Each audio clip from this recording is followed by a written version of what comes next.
बातमी आहे मध्य रेल्वेच्या संदर्भातली। मध्य रेल्वेची वाहतूक जी आहे ती 10 ते 15 मिनिटे उशिराने सुरू आहे। ठाणे रेल्वे स्थानकात प्रवाशांची गर्दी झाल्याचं बघायला मिळतंय। मुंबईत लोकल दुर्घटनेत 4 मृत्यू झाला। त्यानंतर दुपारपासून आपण बघतोय की मध्य रेल्वेची वाहतूक जी आहे ती 10 ते 15 मिनिटे उशिराने सुरू आहे। आणि आता परिणामी झालं असं की या ठाणे स्टेशनवरती प्रवाशांची मोठ्या प्रमाणात गर्दी बघायला मिळते। या सगळ्या परिस्थितीत ही गर्दी वाढत असल्या कारणाने येईल त्या लोकलमध्ये लोक दाटीवाटीने गर्दीने चढताना दिसत आहेत।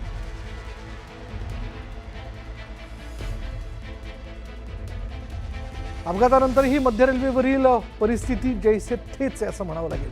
मध्य रेल्वेच्या प्रवाशांकडून कायम ही ओरड केली जाते किंवा प्रवासी संघटनेकडून देखील हा मुद्दा वारंवार मांडण्यात आलेला होता की मध्य रेल्वेची वाहतूक कधीच वेळेवरती नसते। आपण जर पाहिलं तर ह्याच लोकल वेळेवर नसण्याच्या कारणावरून सकाळी सुद्धा म्हणजे जी लोकल टिटवाळा बदलापूर या ठिकाणाहून सुटते ती मुंब्र्यापर्यंत येऊस्तर अक्षरशः गर्दीने खचाखच भरलेली असते।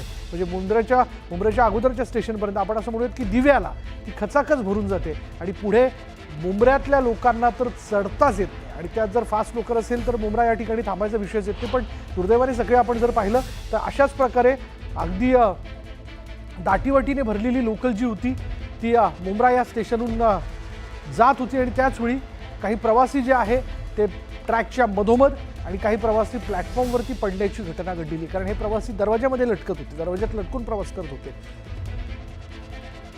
अधिक माहिती आपण जाणून घेणार आहोत। आमचे प्रतिनिधी कृष्णा आवटी आपल्या बरोबर आहेत। कृष्णा, काय नेमकी ट्रेनची परिस्थिती आहे? का ट्रेन उशिराने धावतायत? नेमकं कारण काय? नक्कीच विशाल, आपण पाहिलं जी मुंबईची लाईफलाईन मानली जाणारी जी लोकल ट्रेन आहे ती आज जे आहे ती मुंबईकरांसाठी किंवा सकाळच्या वेळेला जी आहे ती डेडलाईन ठरली। जे 14 जणांचा जे आहे त्यात अपघात झाला आणि त्यात 4 जणांचा मृत्यू झालेला आपल्याला पाहायला मिळालं।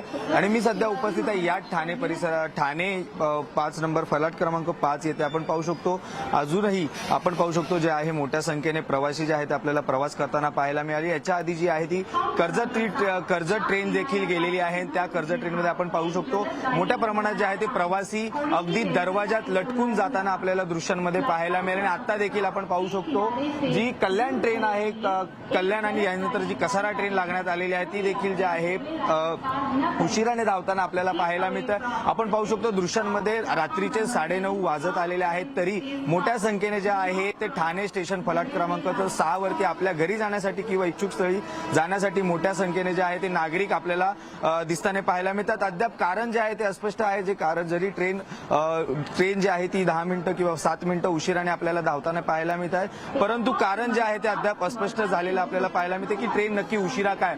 आपण दृश्यांमध्ये पाहायला गेलं तर संपूर्ण जी ट्रेन आहे आपण विशाल मी आता सांगू शकतो की आता कसारा ट्रेन जी 9:26 ची कसारा ट्रेन जी आहे ती फलाट क्रमांक 5 वरती दाखल झालेली आपण पाहू शकतो। दृश्यांमध्ये रात्रीचे 9:30 वाजले असली तरी ट्रेन आपल्याला खचाखच भरलेली आपल्याला पाहायला मिळते। अगदी फर्स्ट क्लास असेल, लेडीज डब्बा असेल, सर्वच डब्बे जे आहेत ते आपल्याला भरलेले आहेत आणि संपूर्ण खचाखच भरलेले पाहायला मिळतात। दृश्यांमध्ये आपण मी दाखवू व्हिडिओ जर्नलिस्ट यांना देखील सांगू इच्छितो की त्यांनी थोडंसं जे फलाट क्रमांकावरती किंवा जे दरवाजा आणि ज्या दरवाजात उभे असलेले व्यक्ती आहेत ते देखील आपण पाहू शकतो कशा प्रकारे लटकून जीव घेणं जे आहे ते प्रवास करताना आपल्याला पाहायला मिळतात। अगदी पाहायला गेलं तर संपूर्ण बसण्याची जी सीट आहे ती देखील संपूर्ण पुढे आला तर ती संपूर्ण सीट फुल झालेली आपल्याला पाहायला मिळते। की आपण पाहू शकतो अगदी संपूर्ण लोकल ट्रेन जी आहे ती खचाखच झालेली आपल्याला पाहायला मिळते। अगदी आत उभं राहण्यासाठी देखील जी आहे ती गर्दी नाही आणि आपण पाहू शकतो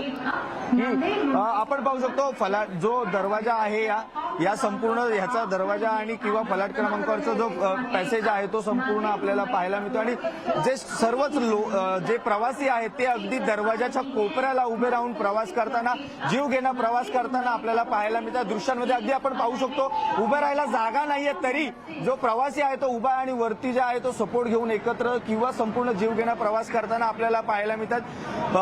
जनरल डब्बा असेल, फर्स्ट क्लास डब्बा असेल, महिला डब्बा असेल, हा संपूर्ण ट्रेन जी ती कसारा ट्रेन जी आहे ती आपल्याला खचाखच भरलेली आपल्याला पाहायला मिळत आहे।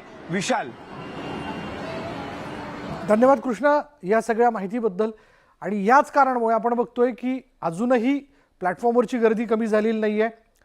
कारण परतीचा प्रवास लोक जे ते आपल्या घराच्या दिशेने करतात, त्यात मध्य रेल्वेवरची जी ट्रेन वाहतूक आहे ती उशिराने धावत असल्या कारणाने ठाण्यामध्ये स्टेशनवर मोठ्या प्रमाणात गर्दी झालेली आहे. चला जाणून घेऊयात आज दिवसभर ज्या अपघाताबद्दलची आपण चर्चा करतोय, प्रतिक्रिया जाणून घेतोय, हा अपघात नेमका कसा घडला बघा. यामध्ये जर आपण बघितलं तर मुळातच मुंब्रा या ठिकाणाहून जो फास्ट ट्रॅक आहे, अपकडे जाणारा आणि डाऊनकडे येणारा, त्या दोन्ही ट्रॅकमधलं अंतर हे फार कमी आहे. या सगळ्याच्यात बरीचशी लोक जी होती ती अपकडे जाणाऱ्या ट्रेनमध्ये दरवाज्यात लटकलेली होती आणि तिकडून येणाऱ्या, म्हणजे आपण असं म्हणूयात की डाऊनच्या दिशेने जाणाऱ्या ट्रेनला ही लोक जी आहेत ती घासल्या गेली आणि ती मधोमध असणाऱ्या ट्रॅकमध्ये पडली. आणि त्यातनंच आपण पाहिलं दुर्दैवाने आत्तापर्यंत 5 प्रवाशांचा यामध्ये मृत्यू झालेला आहे. कशा पद्धतीने हा अपघात झाला बघा. म्हणून तर आज मुंब्रा स्टेशनमध्ये या दोन्ही ट्रॅकमधलं मॅपिंग करण्याकरता रेल्वे अधिकारी तिथं रेल्वे रुळावरती उतरलेले होते. पण ही उशिरा आलेली जागा आहे का, आणि हीच अशाच पद्धतीची घटना घडण्याची रेल्वे अधिकारी वाट बघत होते का, किंवा रेल्वे वाट बघत होतं का, असा देखील प्रश्न आता जनतेकडनं विचारला जातोय.